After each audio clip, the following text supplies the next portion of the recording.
Bismillahirrahmanirrahim. Assalamualaikum warahmatullahi wabarakatuh. Jumpa lagi dengan saya di secangkir kopi renungan kehidupan. Tidak terasa sudah di penghujung dan akhir 2022. Bagaimana dengan kawan-kawan semua? Apa resolusi di tahun ini yang belum tercapai? Saya punya 10 resolusi dan 8 diantaranya alhamdulillah berhasil saya jalankan di tahun ini. Teman-teman ada berapa? Nah, sebelum kita ngomongin tentang evaluasi terhadap resolusi kita tahun ini dan upaya kita untuk membuat resolusi baru di tahun depan, ada baiknya kita setback sedikit ya. Sebelum kita membahas itu, saya akan bahas satu hal yang sangat penting untuk kita bicarakan seputar mengisi waktu-waktu kita di setiap harinya hingga terakumulasi dalam satu tahun, yaitu paradigma tentang waktu. Allah Subhanahu wa taala telah berfirman di dalam surat Al-Asr ayat 1-3 yang di sana disampaikan bahwa Allah bersumpah atas nama makhluknya, yaitu waktu, wal asr, demi waktu. Nah, para ulama menyampaikan kenapa Allah Subhanahu wa taala sampai bersumpah atas nama waktu, bahwa disampaikan waktu itu menjadi cermin gitu ya atas buruk atau baiknya seseorang. Karena kita tahu ayat lanjutan dari surat Al-Asr tersebut, di ayat kedua dari surah Al-Asr itu Allah Subhanahu wa taala berfirman, innal insana lafi khusrin, sesungguhnya manusia benar-benar berada dalam kerugian. Nah, kita pahami bahwa ternyata orang yang mengalami kerugian adalah orang yang tidak mampu memanfaatkan waktu yang Allah berikan di dalam kehidupannya. Dia adalah satu dari dua nikmat yang manusia banyak lalai karenanya, sebagaimana hadis dari Rasulullah SAW ketika bersabda, ni'matani maghbunun fihima katsirun minan nas, asyihah wal farag. Sesungguhnya ada dua nikmat yang manusia banyak tertipu di dalam keduanya, yaitu nikmat sehat dan nikmat waktu.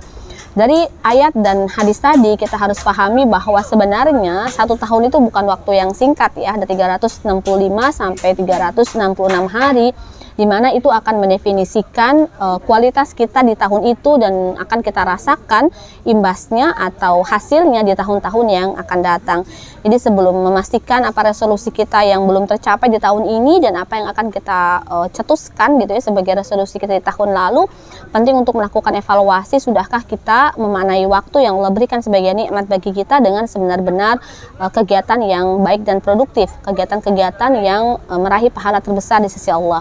Berarti karena apa? Karena waktu akan mencerminkan kualitas seseorang, sebagaimana orang-orang yang mengelilingi kita itu juga akan menjadi cerminan dari kualitas kita. Jadi pertama, kita harus sangat memahami betapa waktu begitu berharga, bukan karena dia bisa menghasilkan uang, tetapi karena dari waktu itulah kita bisa meningkatkan kualitas kita dengan mengisinya dengan hal-hal yang berharga seperti menuntut ilmu, seperti mengemban dakwah, seperti menjalankan berbagai kewajiban-kewajiban yang dibebankan syariah kepada kita.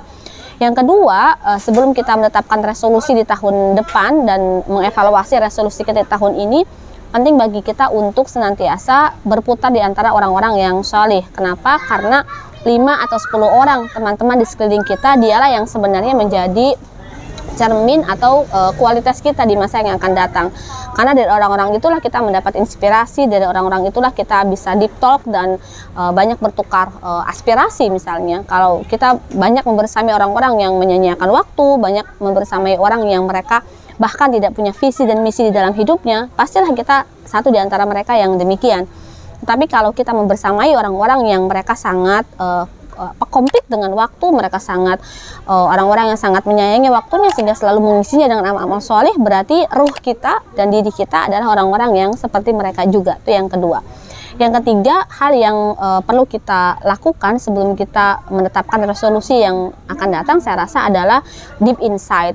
Kita benar-benar menyelami ke dalam diri kita, apakah masih ada banyak hal-hal di dalam diri kita yang belum kita perhatikan dan belum kita lakukan evaluasi terhadapnya. Misalnya, sudahkah berbagai pikiran-pikiran yang overthinking, atau sudahkah berbagai suudzon dan perasaan-perasaan buruk atau pikiran-pikiran negatif itu kita hilangkan.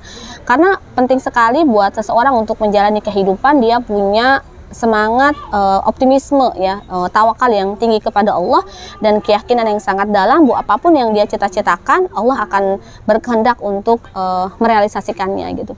Saya bertemu dengan banyak sekali orang yang mereka menuliskan mimpi-mimpi mereka, menuliskan cita-cita mereka di dalam buku-buku mereka, berusaha untuk merenungkannya, bahkan menjadikannya sebagai rapalan doa-doa mereka kepada Allah. Dan saya bertemu dengan orang-orang yang setelah merapalkan hal itu, mereka benar-benar mencapainya. Jadi sebenarnya apa yang kita ingin capai di masa yang akan datang harus sudah tergambar di dalam benak kita saat ini. Dan agar itu bisa tergambar di benak kita, kita harus bersihkan hati kita dari perkara-perkara kotor yang dapat mengganggu gitu ya, atau mendistrak pikiran-pikiran positif dan cita-cita luhur kita.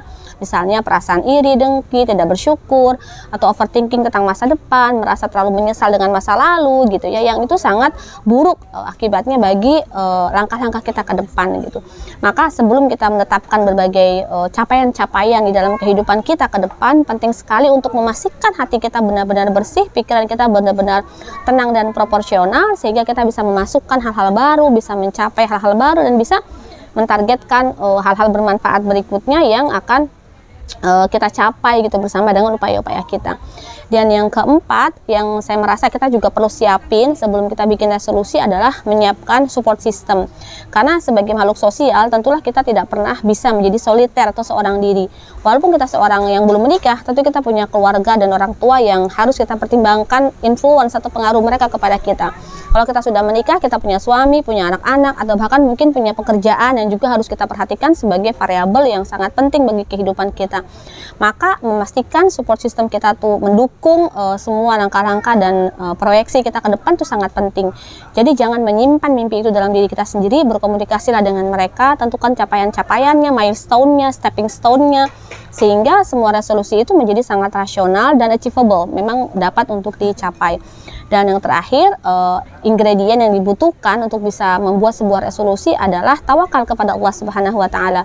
Seperti di dalam Al-Qur'an Allah Subhanahu wa taala berfirman, "Fa idza azamta fatawakkal 'ala Allah." Write down, tuliskan semua mimpi-mimpi yang kita ingin capai di masa yang akan datang. Setelah itu bertawakal kepada Allah dengan ikhtiar yang maksimal. Karena tanpa tawakal kepada Allah, tanpa berserah kepada keputusan Allah, dan tanpa berusaha dengan maksimal, niscaya resolusi itu hanya mimpi yang terus kita kubur dan kita tumpuk menjadi kertas-kertas dan lembaran-lembaran, tidak pernah dapat terrealisasi di masa yang akan datang. Bagi seorang muslim penting untuk selalu menjadi lebih baik di masa yang akan datang, tetapi menjadi lebih baik pun membutuhkan resep dan membutuhkan cara-cara yang produktif untuk bisa mencapainya. Selamat membuat resolusi di tahun depan, dan mari kita lakukan evaluasi terhadap resolusi kita di tahun lalu. Semoga Allah Subhanahu wa taala menjadikan tahun depan adalah tahun kemenangan kita sebagai pribadi, tahun kemenangan kita sebagai keluarga, dan tahun kemenangan kita bagi umat Islam. Sampai jumpa di secangkir kopi berikutnya. Assalamualaikum warahmatullahi wabarakatuh.